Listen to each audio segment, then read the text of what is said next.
इस double valued reason को समझने की मज़ीद कोशिश करते हैं, यानी कि ये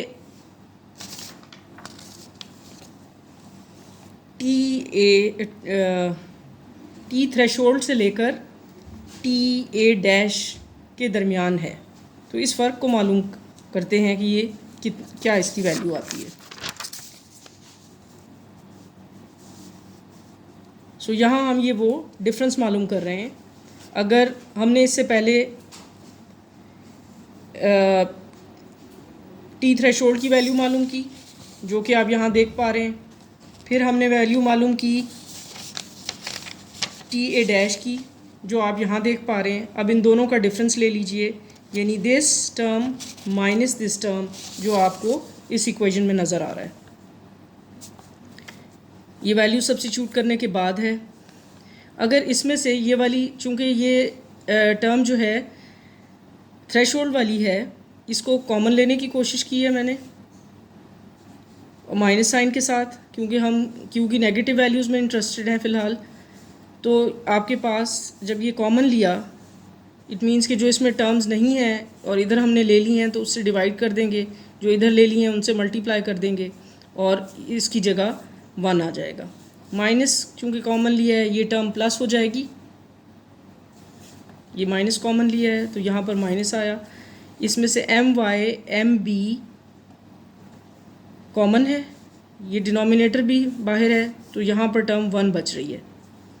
इसमें से जब हमने ये टर्म एक्सट्रैक्ट की है तो आप देखें यहाँ पर मौजूद नहीं था M Y plus M B, सिर्फ एम वाई मौजूद था। तो इसका मतलब है इस टर्म से मैं डिवाइड कर दूँ तो इक्वालिटी मेरी होल्ड करेगी।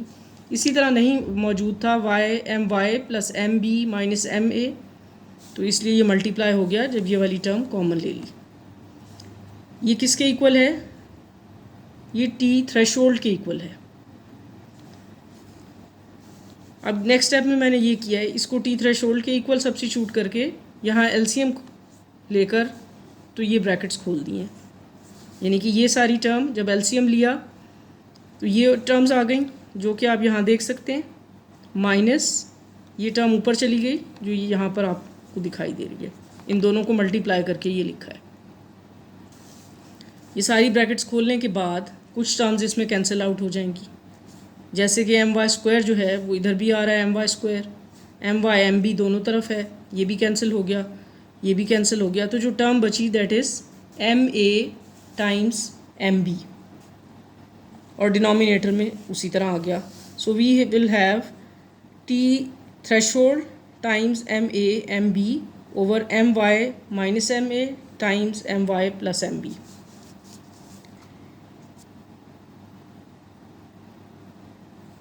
असल में हम मैसेज को कंपेयर करना चाह रहे हैं, हम देखना चाह रहे हैं कि ये जो डिफरेंस है इसकी अहमियत क्या है। इसके लिए मैंने ये किया कि इस टर्म को मैं ऊपर ले गई, इसकी पावर -1 हो गई, इसको एक्सपेंड किया, एक्सपेंड करने के बाद एक्सपेंड करने से पहले एम वाई को कॉमन ले लिया। So I will have M Y M A M B, चूँकि ये माइनस पावर है इसकी तो एम वाई डिनोमिनेटर में आएगा और यहाँ भी डिनोमिनेटर में आ गया। अब आप इसको एक्सपेंड कर दीजिए, एक्सपेंशन से ये आ गया।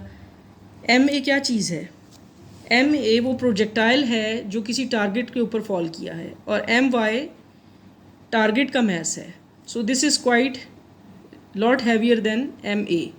इस बात का ये मतलब है कि हम इसकी हायर पावर्स को निगलेक्ट कर सकते हैं। अगर हम ऐसा करें तो हमें दिखाई दे रहा है कि ये इस प्रोडक्ट पे डिपेंड करता है, यानी ये भी नेग्लिजिबल है ऑलमोस्ट। अगर इसको भी निगलेक्ट कर दें आप तो this term times this one. M A incident particle है का मैस है, एम बी एमिटेड पार्टिकल का मैस है जो कि बहुत स्मॉल है as compare to the target particle. So इसमें प्रोमिनेंट टर्म कौन सी है? एम वाई की है। ये दो चूँकि प्रोडक्ट टर्म्स हैं स्मॉल क्वांटिटीज़ की, तो ये इनका प्रोडक्ट और ज़्यादा स्मॉल हो जाएगा। तो ये very small over a large number, इसका मतलब ये है कि ये टी थ्रेशोल्ड का बहुत छोटा सा फ्रैक्शन है कि आप बहुत छोटे नंबर को टी थ्रेशोल्ड से मल्टीप्लाई कर रहे हैं। इसका मतलब है ये जो डिफरेंस है ये टी थ्रेशोल्ड का बहुत छोटा सा पार्ट है। This range is so small that these double valued regions are not important for nuclei of comparable masses. इनकी अहमियत वहाँ है, सॉरी ये बात मैंने उल्टी कह दी, ये अहम वहाँ है या ये रीजन डबल वैल्यूड वहाँ पर अहम है जहाँ मैसेस कंपेरेबल हैं। जहाँ कंपेरेबल नहीं है वहाँ ये रीजन बहुत ही कम है। जहाँ कंपेरेबल होंगे वहाँ हम इस टर्म को इतना छोटा नहीं ले सकते हैं, ये अफेक्टिव टर्म होगी, तब ये रीजन भी अफेक्टिव होगा।